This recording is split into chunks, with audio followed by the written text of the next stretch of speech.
Hey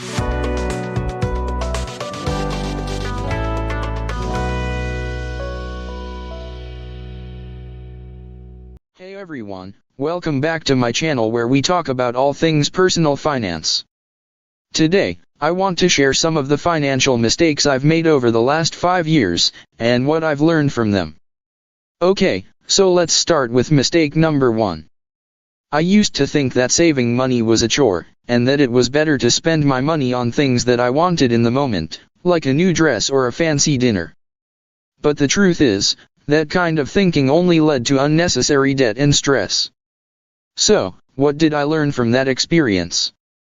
Well, I learned that it's important to plan ahead and prioritize your spending. I started creating a monthly budget and cutting back on expenses that weren't really necessary. And you know what? It felt liberating. Of course, no one is perfect, and I still made mistakes along the way. One of my biggest mistakes was not investing my money earlier. I used to think that investing was only for rich people or finance experts, but the truth is, anyone can do it.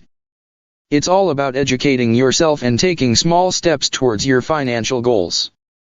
So, what are some small steps you can take towards investing? Well, for one, you can start by setting up a retirement account, like a 401k or an IRA. And if you are not sure where to start, there are plenty of resources online that can help you. For example, there are online investment platforms that make it easy for beginners to invest in stocks and other assets. Now, I know that investing can be intimidating, especially if you are not familiar with the terminology or the process. But trust me, it's worth it. By investing your money wisely, you can build wealth and secure your financial future. Okay, so let's move on to mistake number 3, not setting realistic goals. When it comes to personal finance, it's easy to get overwhelmed with all the things you want to achieve. But by setting small, achievable goals for yourself, you'll be more likely to stick to them. For example, you could start by setting a goal to save $50 a month, or to pay off a certain amount of debt by the end of the year. These might seem like small goals, but they can add up over time and help you make progress towards your larger financial goals. Now, I know that talking about personal finance can be a bit dry, so let's take a little break and talk about something completely unrelated, surfing. I recently took up surfing as a hobby, and let me tell you, it's been a blast. There's something so exhilarating about catching a wave and feeling the rush of the ocean. Plus, it's a great way to stay in shape and get some fresh air. Another hobby of mine is playing guitar. I've always loved music, and learning to play the guitar has been a great way to unwind and express myself creatively. Plus, it's a great stress reliever, and it doesn't cost a lot to get started. Speaking of things that don't cost a lot, cooking is another hobby of mine that I've really gotten into lately.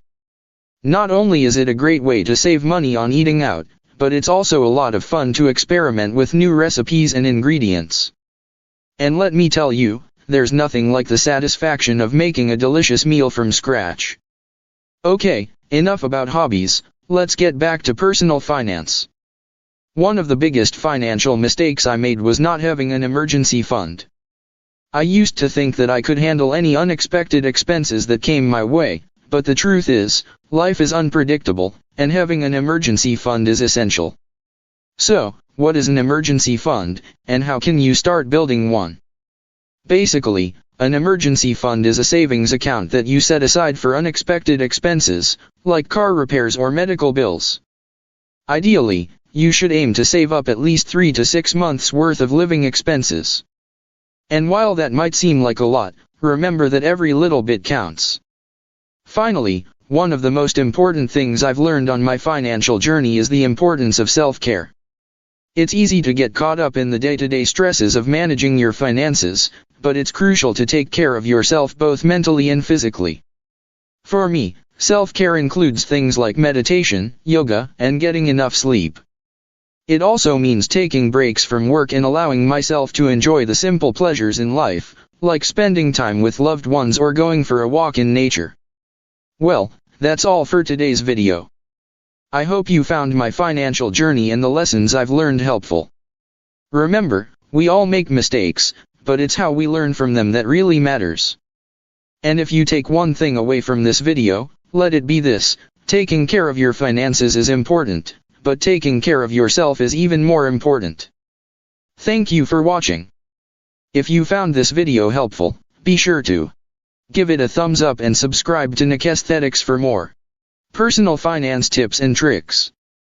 Also, let me know in the comments below if you have any financial mistakes or lessons learned that you'd like to share with the community. And as always, if you have any questions or suggestions for future videos, feel free to reach out to me. Thanks again, and see you soon.